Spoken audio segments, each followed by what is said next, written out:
I have a question about which coach is under more pressure to win in year 2, Coach Prime or Sean Payton? I want to talk about that in about 12 seconds, but our Michelob Ultra Fan Golf Tour presented by BudgetRoof.com and the Penn Play app is rolling on. Second stop, Thursday, July 18th at Saddle Rock Golf Course.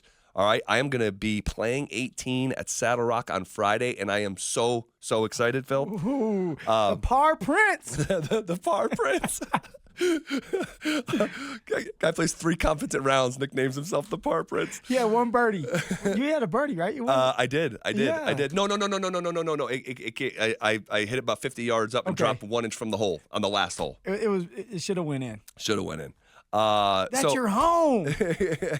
Are you too good for your home? Answer me. Like, what? So Saddle Rock's former home of the Colorado Open and numerous statewide amateur and pro events. They have become a preferred destination for a higher-end golf experience in the metro. I heard Mike Evans talking about it. He played it recently. It's just challenging. It's a challenging course, but fun. So grab your friends, book a foursome today at denversports.com/golf tour. Who's under more pressure to win in year 2, Coach Prime or Sean Payton? I want to throw this out to the listeners as well. We haven't looked at the ramoslaw.com text line yet today, so I'd like to get a sampling of how people view this. And I've also put a poll out on Twitter just before the segment started. So go vote on that thing. Just cast a vote. Real simple. What do you make of the dynamics surrounding the question? Oh man, look. Both coaches, all right, have put stress on them, and they're in stressful situations. But both coaches are in stressful situations for different reasons. And also, both coaches are not on the hot seat. If they don't win this year, both coaches are not going to be on the hot seat. So it's mainly about who has said what and who's bringing more attention. Right now, the Colorado Buffaloes are bringing more attention to college football, okay, for being on the cover of the video game to what they're bringing in from the NIL players and transferring because of it. Yep. Okay, for Shador being the number 1 pick in the NFL draft possibly, Travis Hunter being another one in the top 15, top 10. There's so much going on over there in the University of Colorado. And I would have to say probably on Coach Prime.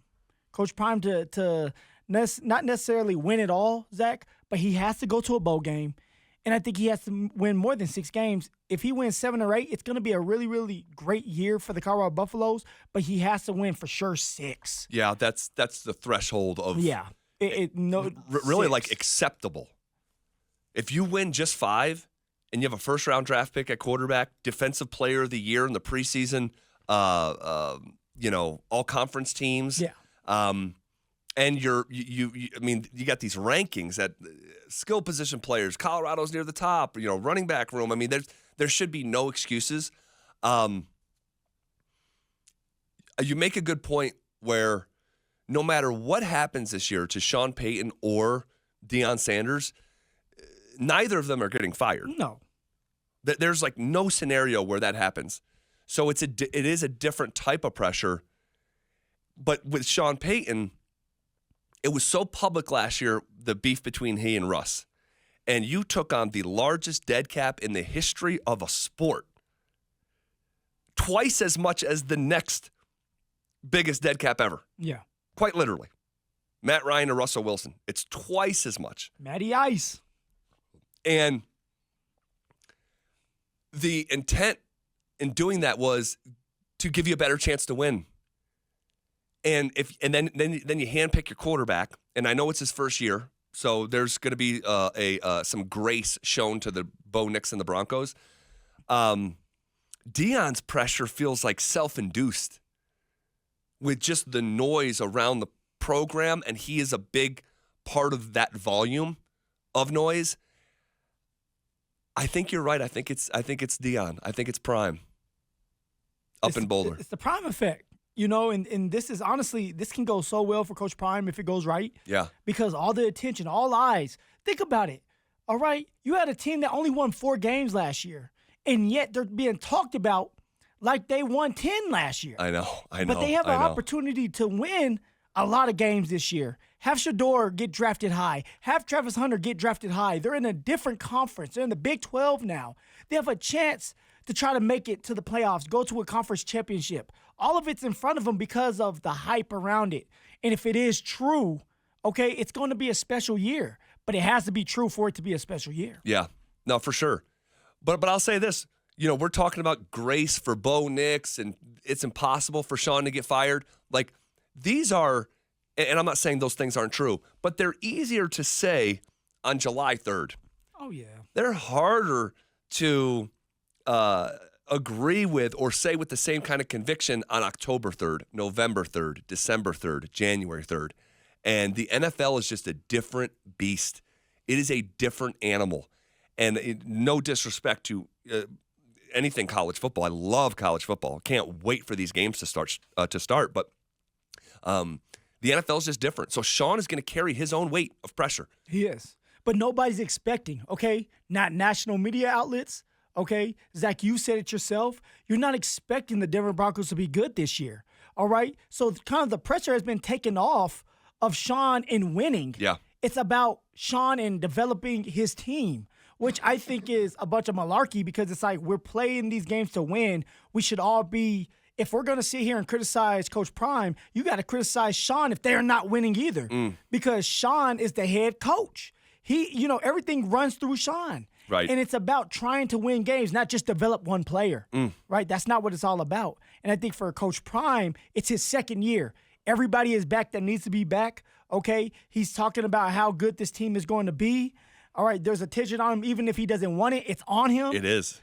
And so now it's like you got to show up. So the pressure is already on him. There are built-in excuses for Sean. And one of them, Zach, could be saying, hey, we're not going to start Bo right away. That's an excuse in itself. And now you can't critique Bo in the draft pick right away. And if it continues to go on, right. it's more of a Drew Lock situation where Drew gets 4 games, looks good, all right, but there's nothing to really critique about him, and then you move on to the next season. That's something that if it happens to Bo, we're going to be saying there's built-in excuses with that. Well, I'm going to be furious if that turns out to be true. I will be furious. So I put this question on Twitter in the form of a poll, and it's too. I literally hit send 7 minutes ago, so it's too early to look at the results. But I got a comment from Tommy in NorCal. Shout out. He said, "I'd say Coach Prime because all the hype around the program. Coach Payton gets a pass for having a rookie quarterback. I don't do that. No, I'm not giving Sean Payton a pass. Don't do that. You dumped a veteran quarterback who you thought it was impossible to win with in order to win more games because it gave you a better chance to win." And so, yeah, I'm going to be graceful with Bo. And I'm not saying like I'm going to be like crushing Sean Payton because I don't expect them to win a ton of games. But this idea that Sean has a free pass, there's no free pass. This is year 2.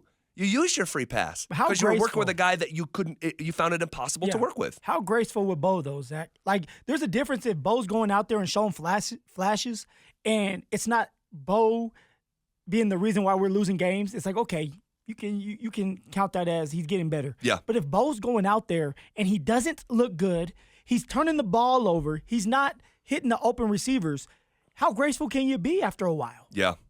Yeah. Well, it's how does it look?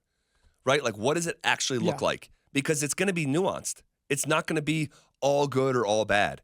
And but I'll say this with Deion here. Like, if you can't win with Shador Sanders playing quarterback, who you believe is the number 1 pick in the draft, and you're the number 1 portal team, and you got a defensive player of the year preseason voted on yesterday, I don't know. It's one of these things like if I don't see it this year, why would I expect to see it in year 3?